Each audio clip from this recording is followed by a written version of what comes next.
목숨이 위급할 때 가장 필요한 사람들, 바로 소방구조대원이죠.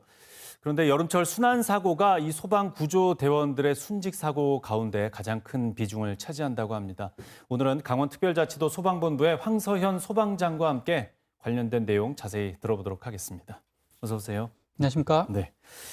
이게 안타깝습니다. 얘기하기가. 네, 이 소방구조대원들의 순직사고가 계속 발생하는데 가장 큰 비중을 차지하는 게 순환사고네요. 네, 맞습니다. 그만큼 이 순환사고가 많다는 얘기죠? 네, 맞습니다.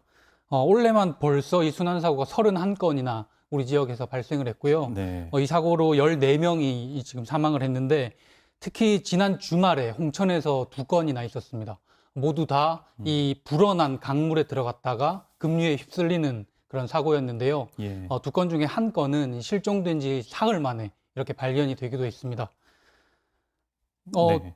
저희가 이 활동하는 사고 현장이 정말 다양하거든요. 뭐 이것저것 정말 다양한 현장을 가는데 순환사고 현장, 특히 급류가 있는 순환사고 현장은 저희로서도 너무 부담스러운 그런 사고 현장입니다. 왜냐하면 저희 구조대원들의, 소방관들의 목숨까지 위험해질 수 있는 그런 현장이기 때문에 그런데요. 네.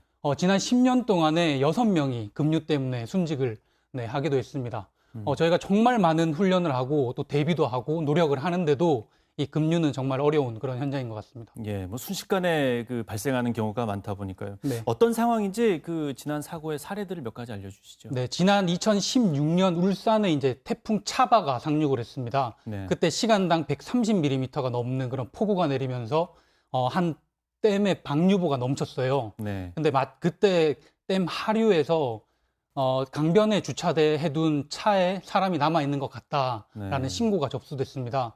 그래서 소방관 3명이 거기에서 이제 인명 수색을 하고 있었는데 댐에서 물이 넘치면서 순식간에 고립이 됐습니다.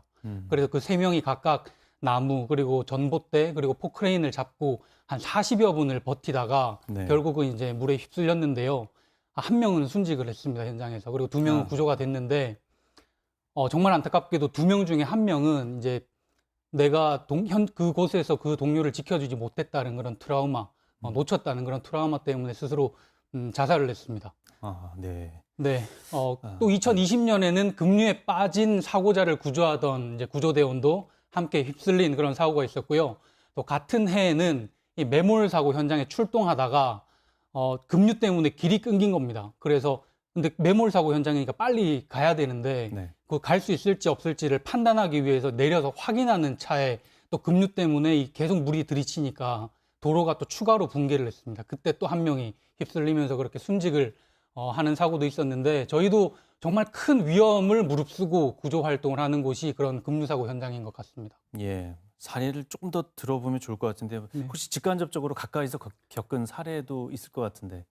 우리 지역에서도 이런 사고는 많고요. 이거는 제가 직접 물속에 들어가서 그렇게 구조 활동을 했던 사례인데 2년 전이었습니다. 네. 이제 할아버지부터 손자까지 3대가 원주로 휴가를 왔는데 할아버지께서 이제 술을 드시고 길을 걸으시다 넘어지셨습니다. 근데 하필이면 또 강에 빠지신 거예요. 아, 네. 근데 마침 그때 비가 내렸어서 강물이 좀 이렇게 불어 있는 상태였고 또 그 주변에 이제 흙에 묻힌 수로관 때문에 급류가 있었습니다.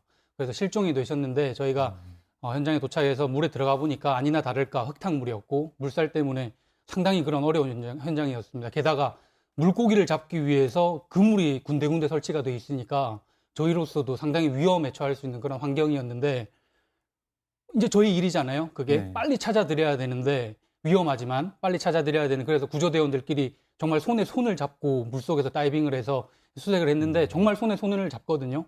왜냐하면 그런 급류가 있는 곳에서는 수경 앞에 이렇게 손을 갖다 대도 손도 보이지 않습니다. 그만큼 네. 이제 혼탁한데 거기다 물살이 있으면 혼자서는 도무지 감당이 안 되거든요. 그렇기 때문에 정말 손에 손을 잡고 한 3시간을 그렇게 서로한테 의지도 하면서 서로를 또 믿으면서 수색을 했는데 결국 사망은 하셨지만 그 물 밖에서 그 할아버지를 기다리던 가족들의 모습들이 기억에 많이 남습니다. 예. 이런 일이 발생하지 않도록 네. 우리가 또 예방을 해야 되겠습니다. 워낙 네. 뭐 순식간에 일어나는 사고라서 네. 끝으로 예방법을 간단히 알려주시죠. 일단 흙탕물이 일정도, 그러니까 급류가 생긴 강물이 불어나 있는 곳은 들어가지 않는 게 좋고요. 갑자기 깊어지는 지형, 그리고 물속에 소용돌이가 있는 지형도 많기 때문에 일단은 정말 들어가지 않아야 됩니다. 들어가서 내가 뭐 잘할 거야라는 생각을 하지 마시고 네. 들어가지 않는 게 제일 좋고 또 요즘에 폭우가 많아졌잖아요. 극한의 폭우, 쏟아붓는 것과 같은 그런 폭우가 자주 내리기 때문에 강과 계곡에서는 또 특별히 조심을 하셔야 될 것 같습니다. 예. 네, 오늘 말씀 잘 들었습니다. 네. 고맙습니다. 네, 감사합니다.